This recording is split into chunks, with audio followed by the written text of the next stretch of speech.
خلص حاحكي.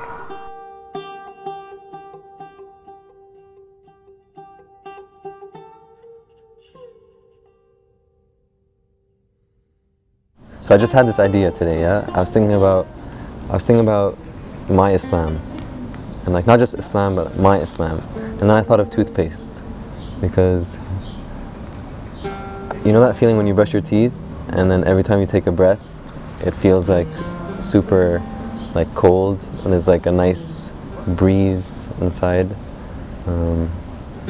That's what I feel like with my Islam. I feel that on my whole body, and I feel that sometimes like inside my heart and even in my mind. I just feel this cool, breeze. And it's like after you brush your teeth, every breath you take, you really feel that breath. It's like you take a breath and it's like alive in your mouth. And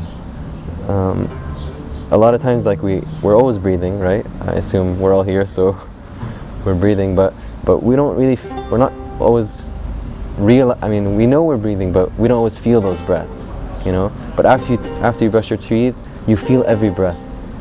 And that's how my Islam, that's how I would describe my Islam. And I say my Islam because I'm not talking about the Islam that my parents have, or the Islam of my parents, or the Islam that was given to me, or the Jersey Islam. They tell you you're this team or you're that team. But my Islam, the Islam that I earned, the Islam that I struggle for, the Islam that every present second, every choice, every second that gives birth to the next second in the future, that moment of Islam, that constant state of becoming, it's alive, it's a live thing. Like when you're going through this introspection and you're thinking about the world in this way and you're re-exploring those questions, that we all had at one point in our lives. Why are we here? So simple, right? But go back to the essence of that. Why are we here? What is my purpose? What is it at the end of the day? Am I just here to make money and then to pay for my house, to pay for my car, and then what? Where is it all going? When you go back and revisit these questions and you're true to yourself. So tap into that aspect of yourself, and then you'll build a relationship with truth. So it's not just a 2D relationship with this book, it's 3D. You're experiencing it in the world. So it resonates. We were created to know God. Each one of us, we were created, we have these tools within us, the laptop comes with a CD thing, it can pick up wireless internet. We have everything it takes to pick up these signs, And the signs are not just ayat. I love that word.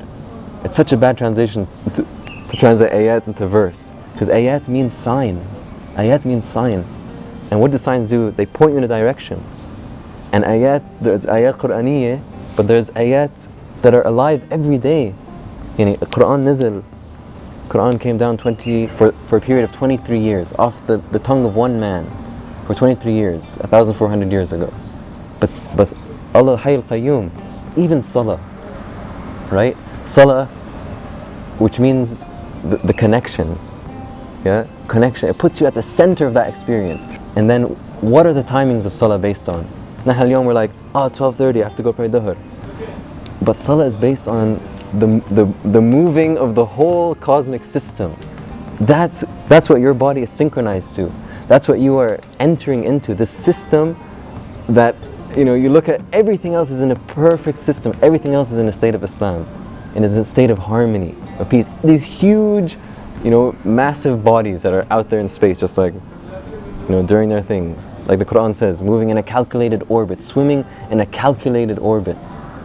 You enter that system when you start praying, and you're in tune with the universe. So a surfer, usually we get an image of a surfer on a wave, but there's a whole stage before he gets onto that wave, and it's actually a very specific moment where everything comes together, and if everything is timed correctly and the energies are aligned, energy of the wave, that one can pop up, go up from the stomach to your feet, and then from on top of the crest of the wave, just it all clicks, and then you experience that ride, and it's bliss. And that's how I find that I relate that to Islam.